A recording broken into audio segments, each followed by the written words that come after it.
Hi అండి, నమస్తే. ఈరోజు మన కిచెన్లో చింత చిగురు రొయ్యల కూరని చాలా రుచిగా సింపుల్గా ఎలా ప్రిపేర్ చేసుకోవాలో ఈ వీడియోలో మీకు చూపిస్తాను. ఈ సీజన్లో మాత్రమే దొరికే చింత చిగురుతో రొయ్యల కూరని ప్రిపేర్ చేసి చూడండి, చాలా రుచిగా ఉంటుంది. ఇక్కడ నేను ముందుగా స్టవ్ మీద అడుగు మందంగా ఉండే ఒక పాత్రను పెట్టి 1 స్పూన్ వరకు నూనె వేశాను. ఇలా నూనె వేసిన తర్వాత పాత్ర కాస్త వేడైన తర్వాత ముందుగానే నీట్గా క్లీన్ చేసి పెట్టుకున్న రొయ్యలని 1/2 కిలో వరకు తీసుకుంటున్నాను. రొయ్యల్ని నీట్గా క్లీన్ చేసిన తర్వాత రెండు వైపులా ఉన్న నరాలు కూడా తీసేయాలండి. ఇలా శుభ్రంగా కడిగిన రొయ్యల్ని ఈ పాత్రలో వేసేసి కొంచెం ఉప్పుని అలాగే పసుపుని కూడా వేసేసి ఒకసారి అంతా కూడా కలిపి మీడియం ఫ్లేమ్లో పెట్టి మూత పెట్టి రొయ్యల్లో నుంచి నీళ్లు ఊరిన నీళ్ళన్నీ కూడా ఎగిరిపోయే వరకు ఉడికించాలి.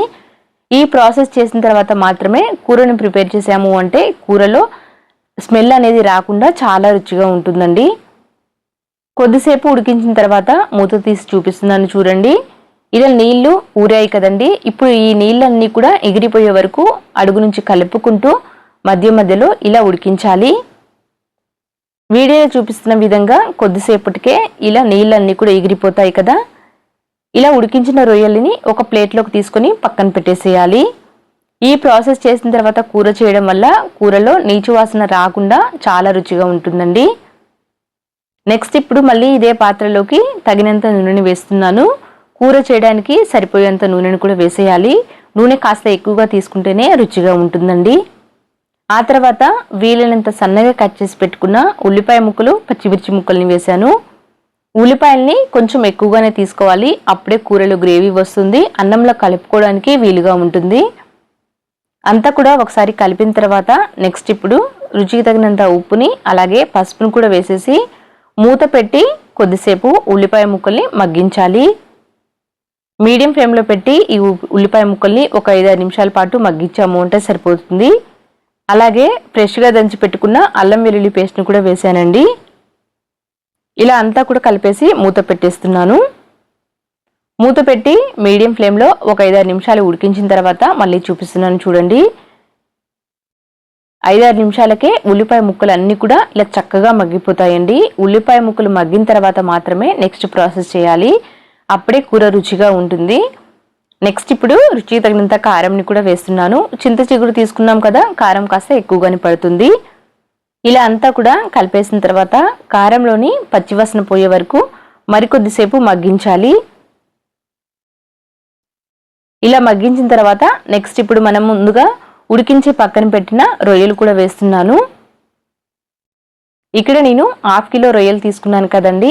ఈ 1/2 కిలో రొయ్యల్లోకి 100 గ్రాముల నుంచి 150 గ్రాముల చింత చిగురు అయితే కరెక్ట్గా సరిపోతుంది. పులుపు అనేది మరీ ఎక్కువ పుల్లగా లేకుండా కరెక్ట్గా సరిపోతుంది.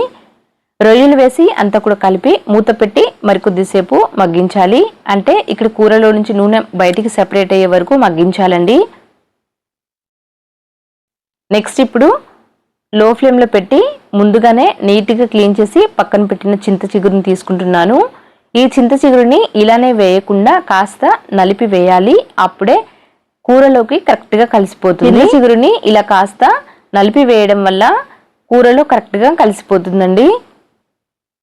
ఇప్పుడు వేసేసి అంతా కూడా కలిపి మరికొద్దిసేపు మగ్గించాలి. చింత చిగురు మగ్గటం కోసం టైం ఏమీ ఎక్కువ పట్టదు, ఒక 5-6 నిమిషాలకే చక్కగా మగ్గిపోతుంది. అంతా కూడా కలిపేసి ఒక 7-8 నిమిషాల పాటు లో ఫ్లేమ్లో ఉడికించాము అంటే కూర ప్రిపేర్ అవుతుంది. ఈ సీజన్లో మాత్రమే దొరికే చింత చిగురుతో ఇలా రొయ్యల్లో కానీ లేకపోతే చికెన్లో వేసినా కానీ చాలా రుచిగా ఉంటుందండి. ఇలా కలిపేసి మూత పెట్టేస్తున్నాను. మూత పెట్టి ఒక 5-6 నిమిషాలు మగ్గించాము అంటే ఇక్కడ చూడండి ఇలా మగ్గిపోతుంది. అంటే కూరలో నుంచి నూనె సెపరేట్ అయ్యే వరకు కూరని ఉడికించాము అంటే చాలా రుచిగా ఉంటుందండి. అంతా కూడా కలిపేసి ఇప్పుడు లాస్ట్లో గరం మసాలాని అలాగే సన్నగా కట్ చేసి పెట్టుకున్న కొత్తిమీరను కూడా వేసేసి అంతా కూడా కలిపి స్టవ్ ఆఫ్ చేసేయాలి. చూసారు కదండి, చాలా తక్కువ టైంలో సింపుల్గా టేస్టీగా ఉండే చింత చిగురు రొయ్యల కూర ప్రిపేర్ అయింది. ఒకసారి ఈ సీజన్లో మాత్రమే దొరుకుతుంది కాబట్టి రొయ్యల్లో వేసి ట్రై చేయండి, చాలా రుచిగా ఉంటుంది. పిల్లలతో పాటు పెద్దవాళ్ళు కూడా ఇష్టంగా తింటారు. ఇక్కడ చూడండి ఇలా కలిపిన తర్వాత ఇప్పుడు స్టవ్ ఆఫ్ చేసేసి సర్వింగ్ ప్లేట్లోకి తీసుకున్నాను. అంతే అండి. Thank you for watching.